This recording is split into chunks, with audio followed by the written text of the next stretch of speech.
Hello everyone and welcome to another fine game from round 8 of the Tata Steel India Blitz edition. It is Nodirbek Abdusattorov, World Rapid Champion versus Shakhriyar Mamedyarov, and both of them didn't do all that great in the rapid section. They shared 6th and 7th place, and now it's the Blitz section, and Mamedyarov is doing incredibly well. Like I said, this is round 8, and out of the first 7 rounds, he got 5 wins and 2 draws, so 0 losses for Mamedyarov. Nodirbek, on the other hand, he got like all losses. He lost 5 games and drew 2. I'm pretty sure it's something like this. I can check. So I don't want to trick you guys. Let me just really quickly check this. Yeah, like yeah, he lost 6 games and drew 1. So definitely a difference in the first 7 rounds. But what happens in this game could mean a lot. And Mamedyarov is leading the tournament going into round 8, so that also has something to do with it. So Nodirbek with the white pieces opens with d4. We have d5, knight to f3, knight to f6, and c3 now. We have g6 and now bishop to f4. Again, some sort of a queen pawn opening, going for a London setup. We have bishop to g7, h3, we have castles, and now pawn to e3. We have c5, Mamedyarov strikes in the center here, bishop to e2, and now knight to c6. We have castles, and now knight to d7, preparing everything for a strike in the center with pawn to e5. We have knight b to d2, pawn to e5, and d captures on e5. We have knight d captures on e5, knight captures on e5, and now knight to f3, offering further trades. We have knight back to c6, and now queen to b3. This is nothing new, all been played before. We have knight to a5 attacking the queen, queen a3 now attacking the c5 pawn, and queen to b6 defending. We have rook a to d1 and rook to d8 now defending the d5 pawn. And there is a game where b4 was played, but here we have bishop to g5 by Nodirbek, and it is now as of move 16 that we have a completely new game. So f6, pushing the bishop back. Yes, it opens up this diagonal, but it doesn't seem like it will matter all that much. Bishop to f4, and now bishop to e6. Now it's important to keep this d5 pawn well defended. b4 attacking the knight. We have c captures, sorry, not c4, c captures on b4, c captures, and knight to c4 attacking the white queen. Now, while you could capture, it just gives black a passed pawn, so not really the best option. So queen b3, rook 8 to c8. Now all of Mamedyarov's pieces are fully mobilized, and knight to d4 now attacking the bishop, and the bishop is very important here guarding that d5 pawn. So bishop f7, and now h4. We have bishop to f8, pressuring the b4 pawn, and the b5 now advancing it and not allowing black to capture.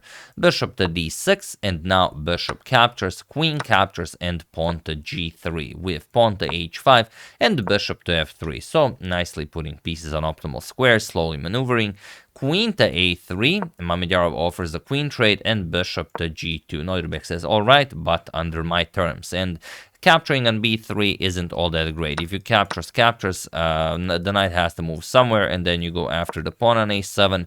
Not a good way for black to defend it. You have to move the rook from the c file to the a file, and then of course you also have the doubled a pawn, the doubled b pawn, and if black ever advances, you would be more than happy to trade here. So instead, queen to a5, not going for the queen trade, and now rook f to e1. King to g7, we have bishop to h3 attacking the rook, and rook to c7. We have rook to c1, both players now ready to double up on the c file. Rook to e7. We have bishop back to g2, putting pressure on the pawn, and now rook back to c8. Rook to e2, we have rook e to c7, and rook e to c2. Both players now have doubled up on the c file. Knight to d2, and this is where the fun sort of begins. Now, you can't really trade rooks as the queen on b3 is hanging. You could do it, but it's not going to be great. If rook captures on c7, knight captures on b3, rook captures on c8, there's knight captures on c1, and now you would only have a knight and a rook for a queen, which is okay. Black is not, white is not dead lost here, but it would be very hard to play.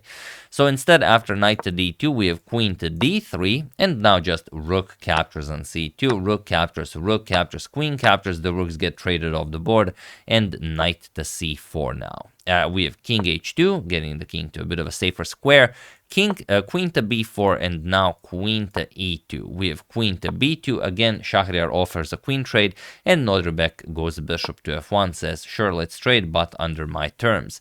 And now it might not be a terrible idea to trade queens, but Shakhriyar decides to keep the queens in the game. Queen b1, bishop to h3, and now pawn to f5. We have queen to f3, and now queen captures on a2. Nodirbek sacrifices a pawn for some counterplay here. He lost all the games so far, so he might as well try something. Queen f4, queen to b2. We have king to g2 and queen to b1 now, preparing queen to e4 check to trade queens and win the game. And you would probably see something like king h2 here if this was a normal game, but it's not. And Nodirbek lost pretty much all hopes. He goes for bishop captures on f5. He sacrifices the bishop, forces a capture here. Anything other than that would be terrible, as knight to e6 check would just assume control for white. So g captures, and now knight captures with check. And the only way to play this is to play king to f8, which was not played in the game. I will show it. If king to f8, white will have to settle for something like queen to b8 check, bishop e8, and now knight to d6, going for queen captures on e8, and now queen to g6, defends everything, knight captures on e8, queen captures on b7, and it's sort of a draw. Yes, black is up a piece, but white is up 2 pawns, and also the black king is completely wide in the open. White would be able to use this to his advantage. However, after knight captures on f5, king to f6 was played by Shakhriyar, and now there is a very specific set of moves that allow Nodirbek to win the game. There's only one line that wins for him, so feel free to pause the video and try to spot this incredible idea while I give you a couple of seconds.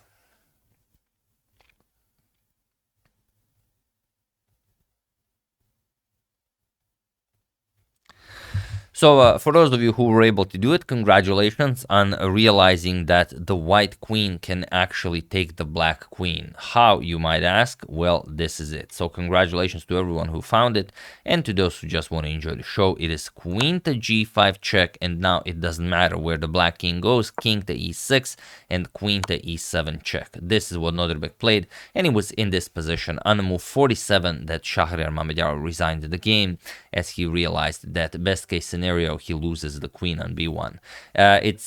For example, if you capture the knight, then comes queen captures on f7, and now if you go to g4, then just queen to f4 check is checkmate. If you go to e4, then queen to g6 with check, king to e5, and now you don't even have to capture the queen. You can deliver pawn to f4 checkmate.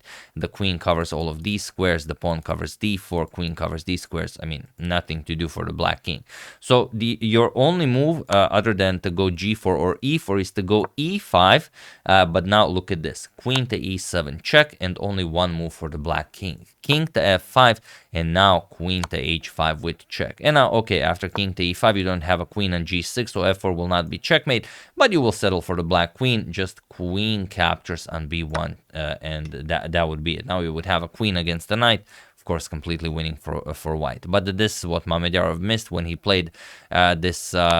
Not optimal king to f6 instead of king to f8, and Nodirbek just played it to perfection. King e6, queen e7 check. Mamedyarov saw that it would end like this, and of course it was in this position that Shakhriyar Mamedyarov resigned the game.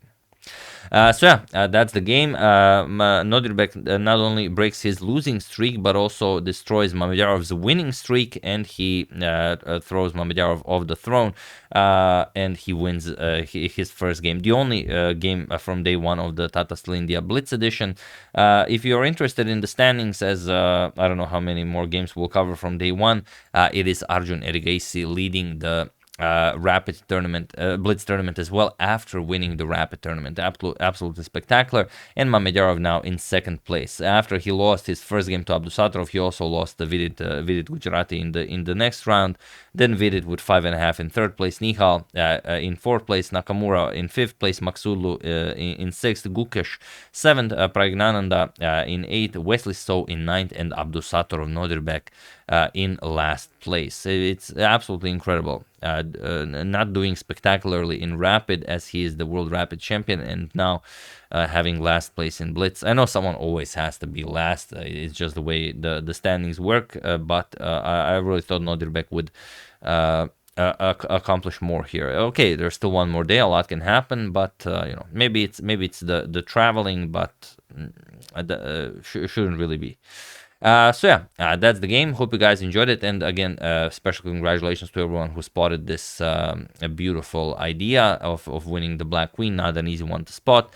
I would like to thank Stefan Trifunovic, Andrej Shrade, Mitsutaki Gamiese, Zoltan Sarkadi, and Eric Adams for a contribution to my channel. Thank you a lot. I really appreciate it. As usual, you can check 2 of my previous videos here. Thank you all for watching, and I will see you soon, continuing to check up on your wonderful suggestions and the coverage of the Tata Steel India Blitz edition. So thank you all. I will see you soon, and have an excellent rest of your day.